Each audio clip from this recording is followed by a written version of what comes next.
মই দ্বাদশ মানৰ অসমীয়া গ্ৰামাৰ সম্বন্ধবাচক বিশেষ্যৰ পুৰুষবাচক বিভক্তি কাক বোলে উদাহৰণ বুজাই লিখা। মই প্ৰথমতে বুজাই দিছোঁ যে অসমীয়া ভাষাত সম্বন্ধবাচক বিশেষ্য শব্দৰ পাছত পুৰুষ অনুযায়ী নিৰ্দিষ্ট বিভক্তি যোগ হয়। এইবোৰকে সম্বন্ধবাচক বিশেষ্যৰ পুৰুষবাচক বিভক্তি বুলি কোৱা হয়।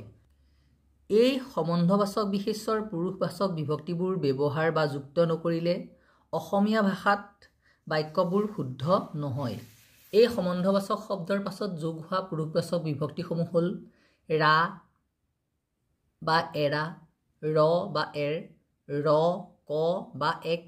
উদাহৰণস্বৰূপে দেউতা আহিছে বুলি ক'লে আমি বুজিম যে মোৰ দেউতা আহিছে, কিন্তু তাত তোৰ বা তোমাৰ বুলি দেউতা আহিছে বুলি ক'বলৈ গ'লে আমি কি কৰোঁ? তোমাৰ দেউতাৰা আহিছে বা তোৰ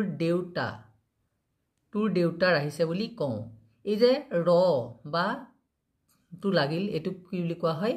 সম্বন্ধবাচক বিশেষ্যৰ পুৰুষবাচক বিভক্তি বুলি কোৱা হয়। এই সম্বন্ধবাচক বিশেষ্যৰ পুৰুষবাচক বিভক্তিসমূহ মান্য আৰু তুচ্য দুয়োটাৰ ৰূপতে ব্যৱহাৰ কৰা হয়। মান্য হ'ল যে তোমাৰ আৰু তুচ্যটো হৈছে তোৰ। উদাহৰণস্বৰূপে আমি ক'ব পাৰোঁ যে প্ৰথম পুৰুষত বিভক্তি যোগ নহয়, কিন্তু দ্বিতীয় আৰু তৃতীয় পুৰুষৰ বিভক্তিসমূহ যোগ হয়।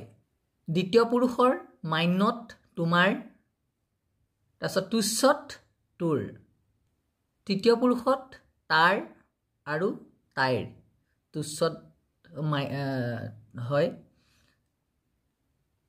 আৰু তৃতীয় পুৰুষৰ বহুবচন হৈছে সিহঁত বা তেওঁলোক বা তোমালোক। এতিয়া এই সম্বন্ধবাচক বিশেষ্যৰ পুৰুষবাচক বিভক্তি কাক বোলে উদাহৰণত বুজাই লিখোঁতে এই প্ৰশ্নটো কেনেদৰে লিখিব লাগে মই বহীখন এই ভিডিঅ'টোতে দেখাই দিছোঁ।